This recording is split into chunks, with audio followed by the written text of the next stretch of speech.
Bienvenidos a Herejías, Invenciones y Tradiciones Humanas, el espacio donde la palabra de Dios es la única regla de fe y práctica.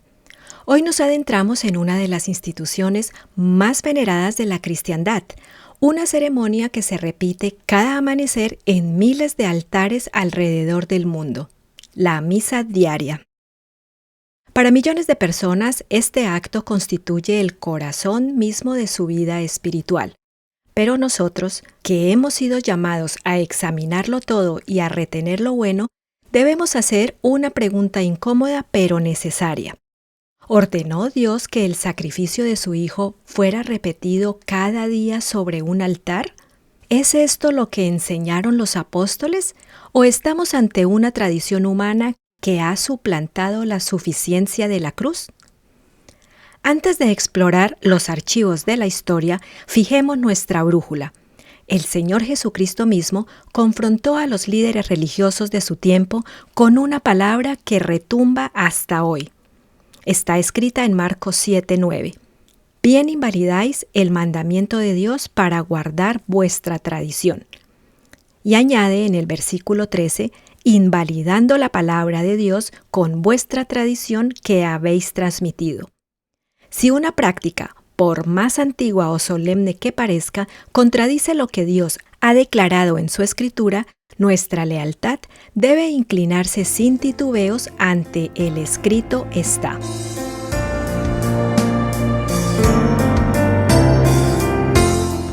Para comprender este tema, debemos saber que la misa diaria no existió en la iglesia primitiva. Los apóstoles celebraban la Cena del Señor como una conmemoración, no como un nuevo sacrificio. Se reunían de forma sencilla para recordar la muerte de Jesús, pero no lo hacían con altares ni con una casta especial de sacerdotes.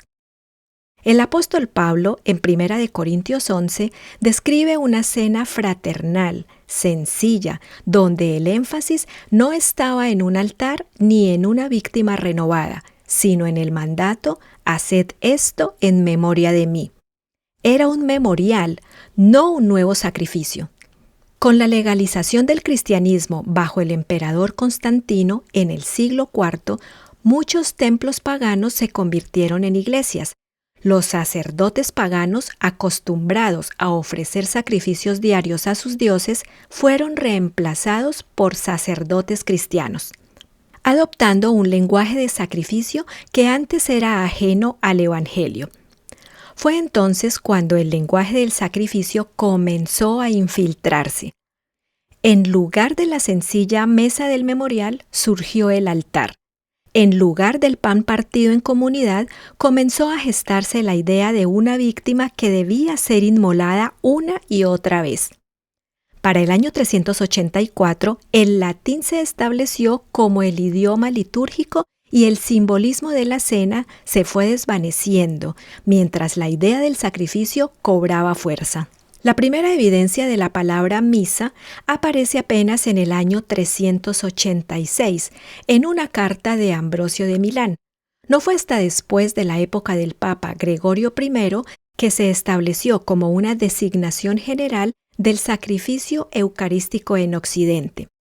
Pero el paso decisivo llegó en el año 1215, con el Cuarto Concilio de Letrán, donde se oficializó el término transustanciación, para explicar cómo el pan y el vino se convertían literalmente en el cuerpo y la sangre de Cristo.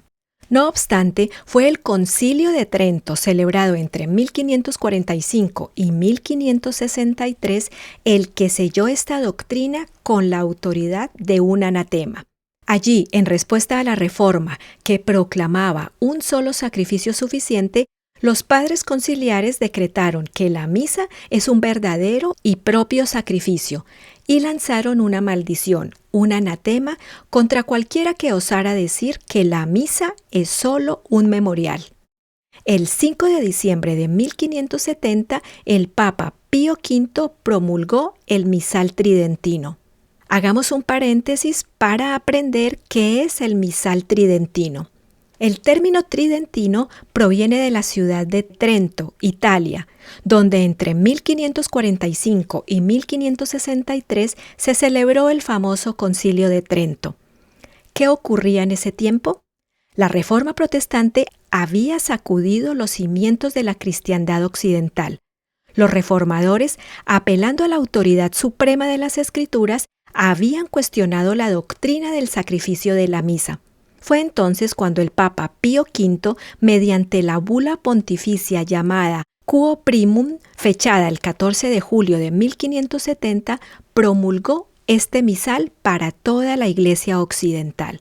Su objetivo declarado era doble: unificar la liturgia y preservar la fe frente a lo que consideraba errores protestantes. Impuso su uso con una fórmula solemne que prometía perpetuidad, declarando que nadie podía alterarlo bajo pena de incurrir en la ira de Dios. En esencia, el Misal Tridentino es el libro que contiene el texto completo de la misa que rigió la Iglesia Católica de Occidente desde 1570 hasta 1962. Este misal contiene las oraciones, los cantos, las lecturas y las rúbricas, es decir, las instrucciones sobre cada gesto y movimiento para la celebración de la misa. Este misal fue el que determinó que la misa debía ser celebrada en lengua latina, que el sacerdote debía mirar hacia el altar de espaldas al pueblo o hacia el oriente. Determinó también que la misa debía contener una única plegaria eucarística, es decir, el canon romano, y que la comunión se recibe exclusivamente en la boca y de rodillas. Este libro, que durante 4 siglos definió la adoración católica, es la evidencia de cómo una tradición humana puede consolidarse, embellecerse y perpetuarse hasta parecer eterna. Pero cuando usted lo confronta con la sencillez del Evangelio, con aquella cena del Señor donde no había altares dorados, ni latín incomprensible, ni sacerdotes de espaldas, ni repetición de sacrificio, usted descubre la distancia que media entre Jerusalén y Trento. Y entre el escrito está, y el así lo ha decidido la Iglesia Católica Romana.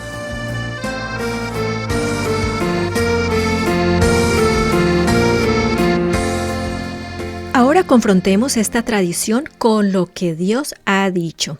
Abramos el libro de Hebreos, ese tratado magistral sobre la suficiencia de Cristo. ¿Qué encontramos allí? Leamos con atención Hebreos 10, del 10 al 14. Dice así: En esa voluntad somos santificados mediante la ofrenda del cuerpo de Cristo hecha una vez para siempre. Y ciertamente todo sacerdote de pie está día tras día ministrando y ofreciendo muchas veces los mismos sacrificios, que nunca pueden quitar los pecados. Pero Cristo, habiendo ofrecido una vez para siempre un solo sacrificio por los pecados, se ha sentado a la diestra de Dios, porque con una sola ofrenda hizo perfectos para siempre a los santificados. Observe bien la diferencia.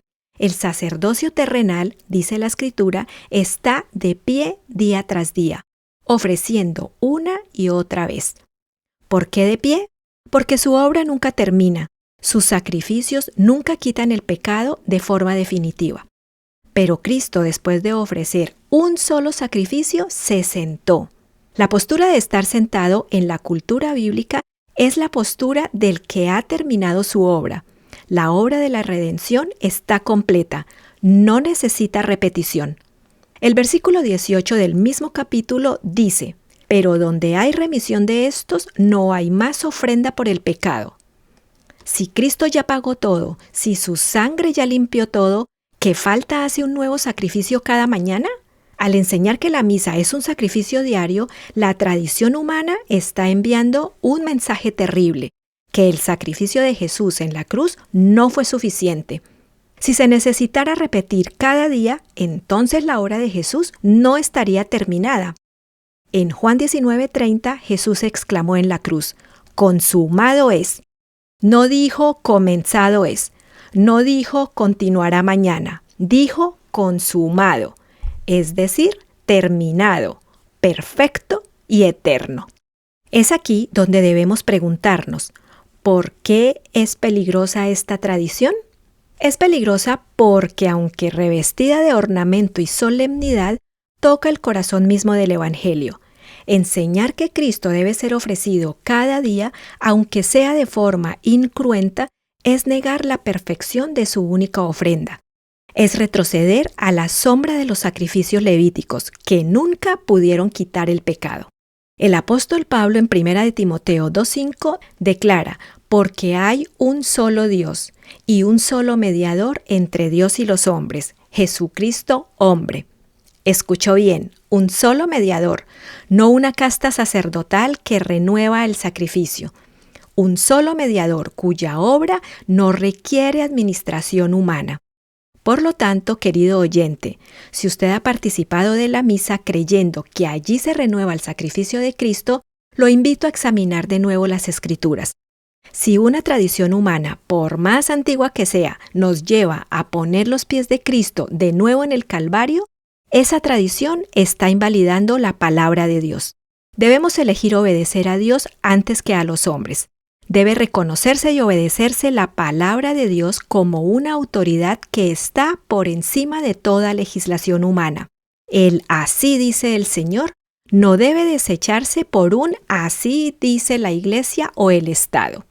Gracias por acompañarme en este capítulo. Hasta el próximo programa.